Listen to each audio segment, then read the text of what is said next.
হরে কৃষ্ণ। আমি সঞ্জয়। আমার চ্যানেলের নাম সনাতনী কথা সত্য কথা। তো আজকে আবার এসেছি আরেকটি নতুন তত্ত্বকথা নিয়ে। আজকের কাহিনী, হনুমান যে বলশালী ছিলেন এবং তার মধ্যে যে কতটা শক্তি ছিল তা তিনি নিজেই জানতেন না। আর এই বল থাকার কারণে হনুমানকে অনেক অভিশাপ নিতে হয়েছিল। তো তাই নিয়ে আজকে আলোচনা করব। শুরু করার আগে প্রথমেই বলি, আমার চ্যানেলে যারা প্রথম এসছেন তারা আগে ভিডিওটি দেখুন। যদি ভালো লাগে তাহলে অবশ্যই সাবস্ক্রাইব করে চ্যানেলের সাথে জুড়ে থাকবেন। ভিডিওটি স্কিপ করবেন না, সম্পূর্ণ ভিডিওটি দেখুন, অবশ্যই ভালো লাগবে। আর ভালো লাগলে লাইক কমেন্ট শেয়ার অবশ্যই করে দেবেন। তাহলে শুরু করছি আজকের কাহিনী, দেখতে থাকুন।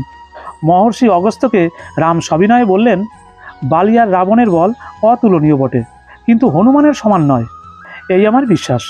শৌর্য, দক্ষতা, বল, ধৈর্য, বুদ্ধি, নীতিজ্ঞান প্রভৃতি গুণাবলী হনুমানে আশ্রয় করে আছে।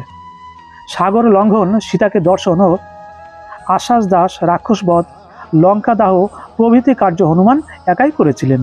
যম, ইন্দ্র, বিষ্ণু বা কুবেরেরও এরকম কীর্তি শোনা যায় না।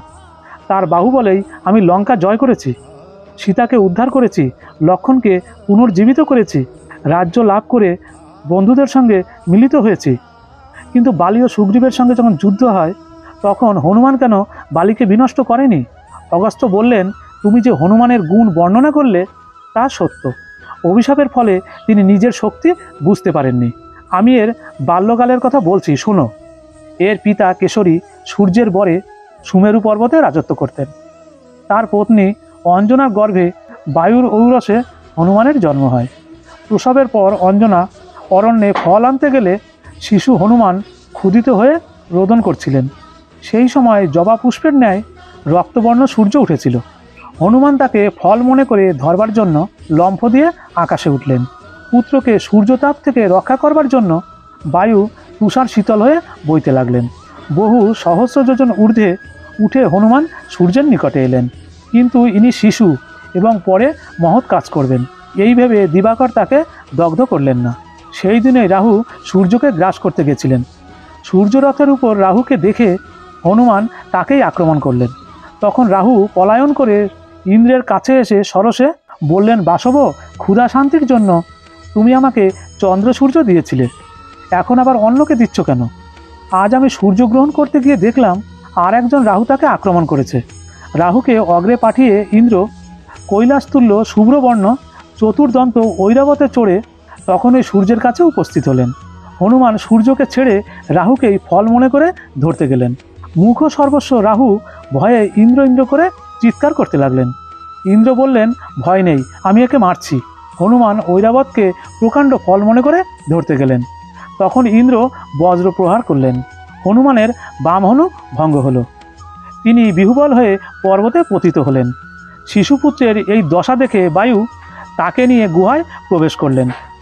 বায়ুর অন্তর্ধানের সর্বভূতের প্রশ্বাস নিঃশ্বাস ও মলমূত্রাশয়, সন্ধিস্থান প্রভৃতি ক্রিয়া রুদ্ধ হয়ে গেল।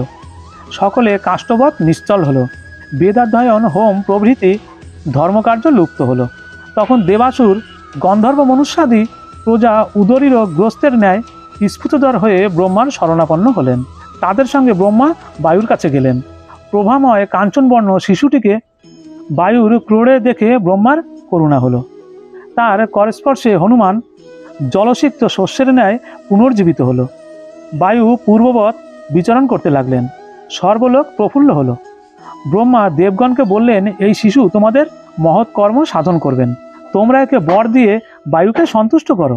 তখন ইন্দ্র বললেন, আমার বজ্রে এর হনু ভেঙেছে, সেজন্য তার নাম হবে হনুমান। আমার বজ্রে এর আর মৃত্যু ভয় হবে না। সূর্য বললেন, আমার তেজের শতভাগের এক ভাগ একে দিলাম, যথাকালে একে আমি শাস্ত্র জ্ঞান দেব, তার প্রভাবে এ বাগ্মী হবে। বরুণ, যম, কুবের প্রভৃতিও হনুমানকে নানাবিধ বর দিলেন। ব্রহ্মা বললেন, বায়ু তোমার এই পুত্র অমিত্রগণের ভয়প্রদ, মিত্রগণের অভয়প্রদ, অজেয়, কামরূপী, কামচারী, অব্যাহত গতি ও কীর্তিমান হবে। বড়লাভে বলশালী হয়ে হনুমান ঋষিদের আশ্রমে উপদ্রব করতে লাগলেন। অধিক ক্রুদ্ধ না হয়ে ঋষিরা অভিশাপ দিলেন, তোমার যে বল আছে তা তুমি দীর্ঘকাল জানতে পারবে না। যখন কেউ তোমার কীর্তি স্মরণ করিয়ে দেবে তখন তোমার বল বৃদ্ধি পাবে। তারপর থেকে হনুমান শান্তভাবে আশ্রমে বিচরণ করতে লাগলেন। বালির সঙ্গে যখন সুগ্রীবের শত্রুতা হয় তখন হনুমান নিজের বল বুঝতেন না। পরাক্রম, উৎসাহ, বুদ্ধি, মাধুর্য, চতুরতা প্রভৃতি গুণে হনুমান অদ্বিতীয়। ইনি সর্বশাস্ত্রে পারদর্শী। তো এইটুকুই ছিল আজকের কাহিনী। আগামী দিনে আগামী পর্বে আবার কোনো নতুন কাহিনী নিয়ে আসবো। ততক্ষণ আপনারা অবশ্যই ভালো থাকবেন, সুস্থ থাকবেন। হরে কৃষ্ণ।